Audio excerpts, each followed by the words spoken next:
Welcome to पुस्तक कट्टा YouTube channel. हा. आज आपण एका खूपच रिलेटेबल आणि महत्वाच्या विषयावर बोलणार आहोत. तुम्ही नात्यात सगळं काही करता पण अप्रिसिएशन मिळत नाही.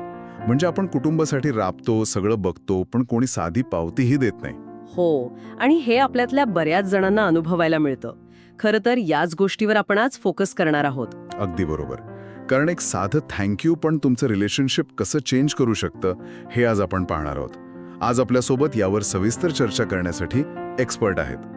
तर मला सांगा, ही जी कौतुकाची संकल्पना आहे ती नक्की किती महत्वाची आहे? बरं, डॉक्टर गॅरी चॅपमन यांच्या रिसर्चनुसार याला वर्ड्स ऑफ ॲफर्मेशन म्हणतात. म्हणजे थोडक्यात सांगायचं तर कौतुकाचे शब्द हे फक्त गोड बोलणं नाहीये, तर शब्दांमध्ये लिटरली नातं घडवण्याची किंवा तोडण्याची ताकद असते. मार्क ट्वेन यांचे खूप प्रसिद्ध वाक्य आहे. ते म्हणाले होते की मी एका चांगल्या कॉम्प्लिमेंटवर 2 महिने जगू शकतो. अरे वा, 2 महिने हे ऐकायला खरंच खूप भारी वाटतंय.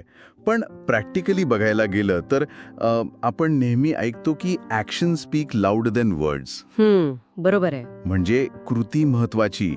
मग जर मी जोडीदाराची सगळी कामं करतोय, घराची जबाबदारी घेतोय, तर खरंच शब्दांतून आय अप्रिशिएट यू किंवा थँक्स बोलण्याची इतकी गरज आहे का? नक्कीच आहे. कारण मार्क ट्वेन यांचं ते वाक्य फक्त विनोद नव्हता, ती माणसाची एक बेसिक इमोशनल गरज आहे. आपण ज्या व्यक्तीला रोज गृहीत धरतो त्यांच्यासाठी साधे कॉम्प्लिमेंट्स मोठ्या कृतींपेक्षा जास्त महत्वाच्या ठरू शकतात. जसं की तू खूप छान दिसतोयस किंवा थँक्स फॉर हेल्पिंग टुडे. अच्छा, म्हणजे आपण जे रोजच्या गडबडीत विसरून जातो तेच जास्त मॅटर करतं? हो, कारण हे साधे शब्द समोरच्याला तुझं अस्तित्व माझ्यासाठी महत्वाचं आहे हा फील देतात. पॉइंट आहे. पण हे प्रॅक्टिकली खूप वेगळं असतं घरात. कारण घरांमध्ये कौतुक कमी आणि तक्रारीच जास्त चालतात. म्हणजे आपण एखादं काम करायला सांगतो आणि ते होतच नाही, मग आपण चिडचिड करतो. यालाच आपण नॅगिंग म्हणतो ना. हो, सततची कटकट. आणि यावर डॉक्टर चॅपमन यांच्याकडची एका जोडप्याची केस खूप इंटरेस्टिंग आहे. एक पत्नी त्यांच्याकडे आली होती जी भयानक फ्रस्ट्रेटेड होती. बरं, काय झालं होतं नक्की? ती सलग 9 महिने तिच्या नवऱ्याला, ज्याचं नाव आपण बॉब समजूया, बेडरूम पेंट करायला सांगत होती आणि तो काही ते करत नव्हता. अरे बापरे, 9 महिने? म्हणजे घरात रोज सकाळ संध्याकाळ या एकाच विषयावर भांडणं होत असणार. अगदी. आणि याचं क्लायमॅक्स एका वीकेंडला झालं. हवा खूप छान होती आणि बायकोला वाटलं की आज सुट्टी आहे तर बॉब नक्की तो बेडरूम पेंट करेल. पण त्याने तसं केलंच नसेल. हो ना. तो पठ्ठ्यात दिवसभर घराबाहेर त्याची गाडी धुत बसला, गाडीला वॅक्स करत बसला.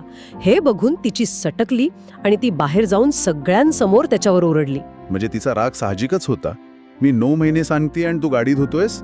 हो, ती लिटरली त्याला म्हणाली की बेडरूम पेंट करण्यासाठी आजचा दिवस परफेक्ट होता आणि तू इकडे वेळ वाया घालवतोयस.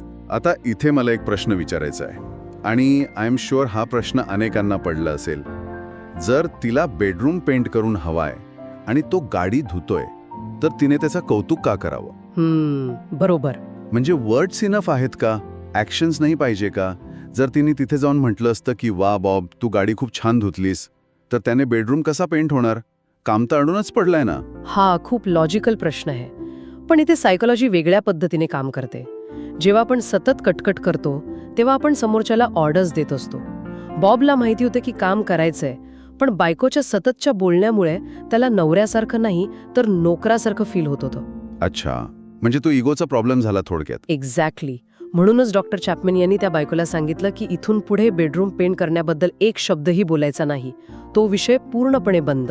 म्हणजे विषयच काढायचा नाही, पण मग काम कसं होणार? नुसतं गप्प बसायचं नव्हतं. त्यांनी तिला सांगितलं की बॉब ज्या छोट्या छोट्या गोष्टी करतो त्याचं फक्त कौतुक करायचं. म्हणजे जर त्याने कचरा बाहेर काढला तर म्हणायचं, बॉब तू न चुकता कचरा बाहेर काढलास, थँक्यू. म्हणजे नॅगिंग ऐवजी अप्रिसिएशन सुरू करायला सांगितलं. बरोबर. पण बॉबला हे अचानक झालेलं कौतुक फेक नाही वाटलं आणि याचा रिझल्ट काय आला? 3 आठवड्यानंतर ती पत्नी पुन्हा आली आणि आश्चर्यकारकरित्या बॉबने स्वतःहून तो बेडरूम पेंट केला होता. अरे वा, लिटरली स्वतःहून? हो, कारण सततच्या तक्रारीपेक्षा कौतुकाचे शब्द हे खूप मोठे मोटिवेटर्स असतात. जेव्हा तुम्ही कौतुक करता तेव्हा समोरच्याला स्वतःहून काहीतरी करण्याची स्पेस मिळते. हे खरंच कमाल आहे. म्हणजे आपण भूतकाळातल्या कामासाठी कौतुक करतोय आणि त्याचे रिझल्ट्स बघतोय. पण जर एखादं नवीन स्वप्न असेल, तिथे शब्दांची ताकद कशी वापरता येईल? तिथे आपण एनकरेजिंग वर्ड्सकडे वळतो. प्रोत्साहन देणारे शब्द. बऱ्याचदा जोडीदाराकडे सुप्त क्षमता असते, पण भीतीमुळे ते पाऊल उचलत नाहीत. इथे ॲलिसन आणि कीथ यांची कथा खूप छान आहे. बरं, काय आहे ती कथा? ॲलिसनला लेखनाची आवड असते, पण एका मॅगझिनने तिला रिजेक्ट केल्यामुळे ती सगळं सोडून देते. तिला वाटतं आपल्यात टॅलेंटच नाहीये.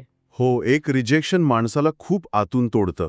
आपण स्वतःलाच जज करायला लागतो. अगदी. मग बऱ्याच वर्षांनी तिचा नवरा कीथ तिचा एक जुना लेख वाचतो आणि तो फक्त छान लिहिलाय असं म्हणत नाही. तो अत्यंत उत्साहाने तिला सांगतो की तुझे शब्द डोळ्यांसमोर चित्र उभं करतात, तुझी स्टाईल खूप छान आहे, तू हे पब्लिश करायलाच हवंस.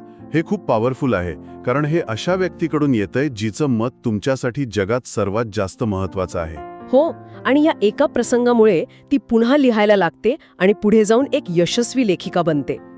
जर कीथने तिला ते एनकरेजिंग शब्द दिले नसते तर ती कायमची थांबली असती. पण इथे मला वाटतं प्रोत्साहन देणे आणि उपदेश करणे यात खूप मोठा फरक आहे. हो, हा खूप महत्वाचा पॉइंट आहे. म्हणजे समजा एखाद्याला वजन कमी करायचंय, जर जोडीदाराची स्वतःची इच्छा नसेल आणि आपण सतत त्यांना सांगत असू की तू व्यायाम कर, डाईट कर, तर तो उपदेश वाटतो. ती एक प्रकारची टीका किंवा कंडमनेशन वाटतं. अगदी बरोबर. खरा सपोर्ट तेव्हा असतो जेव्हा समोरच्याची इच्छा असते आणि तुम्ही फक्त त्यांना बॅकअप देता. त्यासाठी खूप एम्पथी किंवा सहानुभूती लागते. आणि या सगळ्या प्रक्रियेत मला जाणवतंय की प्रॉब्लेम काम नाही, बोलण्याची पद्धत आहे. एक्झॅक्टली. टोन खूप जास्त मॅटर करतो. हो ना, म्हणजे आय लव्ह यू हे प्रेमाने म्हटलं तर किती छान वाटतं, पण तेच जर चिडून आय लव्ह यू असं ओरडून म्हटलं तर शब्दांचा अर्थच बदलून जातो. खरंय. म्हणूनच चॅपमन म्हणतात की जेव्हा जोडीदार रागात असतो तेव्हा सॉफ्ट व्हॉइस वापरल्याने राग शांत होतो. जुन्या चुका उकरून न काढता क्षमा निवडणे हा प्रेमाचा खरा मार्ग आहे. पण प्रॅक्टिकली जेव्हा आपल्याला त्यांच्याकडून काहीतरी हवं असतं तेव्हा आपण मवाळपणा विसरतो. हे काम आता करावंच लागेल अशी आपण डिमांड करतो. आणि तिथेच सगळं चुकतं. इथे रिक्वेस्ट्स वर्सेस डिमांड्स म्हणजेच विनंती विरुद्ध आज्ञा यातला फरक समजून घेणं गरजेचं आहे. म्हणजे डिमांडमध्ये आपण जोडीदाराला लहान मूल किंवा नोकर समजतो का? हो. जेव्हा तुम्ही म्हणता हे काम आता करावंच लागेल तेव्हा तुम्ही त्यांच्या अस्तित्वाचा आदर करत नाही.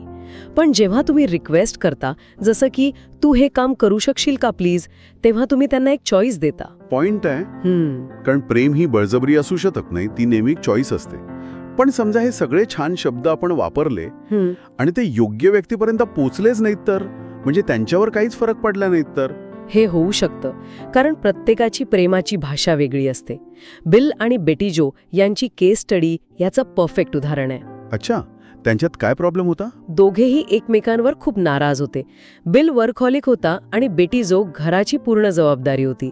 चॅपमन यांनी दोघांनाही एकमेकांच्या चांगल्या गोष्टींची लिस्ट बनवायला सांगितली. म्हणजे फोकस निगेटिव्हिटीवरून पॉझिटिव्हिटीकडे आणला. हो, आणि त्यांना सांगितलं की आठवड्यातून 2दा एकमेकांना कौतुकाचे शब्द सांगायचे. मग याचा रिझल्ट काय आला? 2 महिन्यानंतर बिल अतिशय खुश होता, कारण त्याला बायकोकडून कौतुक मिळालं. वर्ड्स ऑफ ॲफर्मेशन ही त्याची प्रायमरी प्रेमाची भाषा होती. अरे वा, म्हणजे त्याचं काम झालं. आणि बेटी? ती मात्र फारशी खुश नव्हती. का बरं? बिलने तिचं कौतुक केलं नाही का? त्याने प्रामाणिकपणे कौतुक केलं, पण तिला नवऱ्याचे फक्त शब्द नको होते, तिला त्याचा वेळ हवा होता. क्वालिटी टाइम ही तिची प्रेमाची भाषा होती. अरे बापरे, म्हणजे आपण कितीही कौतुक केलं पण जर समोरच्याची भावनिक गरज वेगळी असेल तर ते वेस्ट आहे. अगदी बरोबर. म्हणूनच जोडीदाराची भावनिक गरज ओळखणं खूप गरजेचं आहे. पण आता ज्यांची प्रेमाची भाषा खरंच कौतुकाचे शब्द आहेत, पण त्यांना शब्दांतून एक्सप्रेस होता येत नाही, म्हणजे काही लोक स्वभावानेच अबोल असतात, त्यांनी प्रॅक्टिकली काय करावं? अशा लोकांसाठी पुस्तकात 2-3 अत्यंत सोप्या टिप्स आहेत. पहिली टिप म्हणजे 1 महिन्याचा टार्गेट. रोज एक नवीन कॉम्प्लिमेंट देण्याचा नियम बनवायचा. म्हणजे डेली 1 कॉम्प्लिमेंट. सुरुवातीला भाजी छान झाली आहे, इथून सुरुवात करू शकतो आपण. हो, अगदी छोट्या छोट्या गोष्टींचं कौतुक करायचं. दुसरी टिप अजून छान आहे. इनडायरेक्ट वर्ड्स ऑफ अफर्मेशन वापरा. इनडायरेक्ट? हो. म्हणजे कसं? जोडीदाराच्या पाठीमागे त्यांचं कौतुक करायचं. त्यांच्या आई-वडिलांसमोर किंवा मित्रांसमोर.